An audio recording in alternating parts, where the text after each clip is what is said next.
வணக்கம் மக்களே. அதாவது ஆண்கள் ரிட்டையர் ஆன பிறகு என்ன பண்ணுறது, அதை பற்றி இப்போ பார்ப்போம். முதல்ல மாண்புமிகு தமிழக முதலமைச்சர் திரு மு.க. ஸ்டாலின் ஐயா அவர்களுக்கு பெண்களின் சார்பாகவும் ஆண்களுக்கு ஆதரவாகவும் ஒரு வேண்டுகோள். அதாவது ஆண்களின் அலுவலக பணி ஓய்வுக்கு பிறகு அவங்கள தயவு செஞ்சு வீட்டுக்கு அனுப்பிடாதீங்க. உங்கள் கட்சியில் ஒரு கொள்கை பரப்பு செயலாளர்களாக எல்லாருக்கும் ஒரு வேலையை கொடுத்து வச்சுக்கிட்டிங்கன்னா, இதுவரைக்கும் நீங்கள் பெண்களுக்கு எவ்வளவோ செஞ்சுருக்கிறீங்க.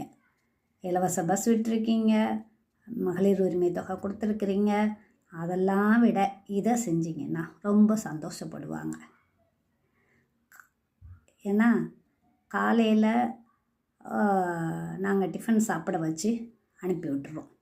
அதுக்கப்புறம் முழு பொறுப்பும் இரவு வர உங்களோடது. அதாவது காலை டிஃபனுக்கு பிறகு ஒரு 10-11 பொண்ணியும் போல் காஃபி, டீ, பிஸ்கெட்டு, ஸ்நாக்ஸு, அப்புறம் மதிய சாப்பாடு. அதுக்கப்புறம் திரும்பவும் காஃபி, டிஃபனு, சுண்டல், வடை, பஜ்ஜி, போண்டான்னு இப்படி ஏதாவது சாயந்தரம் திரும்ப நைட்டு டிஃபனு. இது சாப்பிட வச்சு நீங்கள் ராத்திரி படுக்கிறதுக்கு மட்டும் வீட்டுக்கு அனுப்புனா போதும்.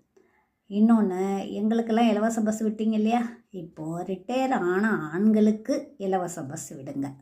அது மாதிரி உங்கள் அண்ணன் அறிவாலயத்துலேயோ அல்லது வேறு எங்கேயாவது ஒரு பொது இடமோ கொடுத்துருங்க. அங்கே இவங்களெல்லாம் வந்து ஒன்று கூடட்டும். ஒன்று கூடினாங்கன்னா உங்கள் கட்சிக்கும் பலமாயிடும், உங்கள் கட்சி கொள்கை தானாக பரவும். ஏன்னா வீட்டில் ரிட்டையர்மெண்ட் ஆன பிறகு 1008 குறைய சொல்லிக்கிட்டு உட்காந்துருக்குறாங்க. வாய் சும்மா இருக்க மாட்டேங்குது. ஒன்று சாப்பிட்டுக்கிட்டே இருக்கணுங்குது, இல்லை எங்களை ஏதாவது சொல்லிக்கிட்டே இருக்கணுங்குது. சாப்பாட்டில் சமையல் அது குறை, இது குறை, அதுக்கப்புறம் நீ அதை பண்ணுற இது பண்ணுற, என்ன ஏதுன்னு எங்களை பற்றி குறை. அதாவது இத்தனை வருஷமாக சாப்பிட்டா அதே சாப்பாடு தான். அது மாதிரி இத்தனை வருஷமாக என்ன குணமனமாக இருந்தோமோ நாங்களும் அப்படியே தான் இருக்கோம். ஆனாலும் அப்போலாம் தெரியாத குறை இப்போ தான் உங்களுக்கு தெரியுது. தயவு செஞ்சு இந்த ஒரு ஏற்பாடை பண்ணிங்கன்னா உங்களுக்கு புண்ணியமாக போகும். முடியலைங்க ஐயா. நன்றி மக்களே.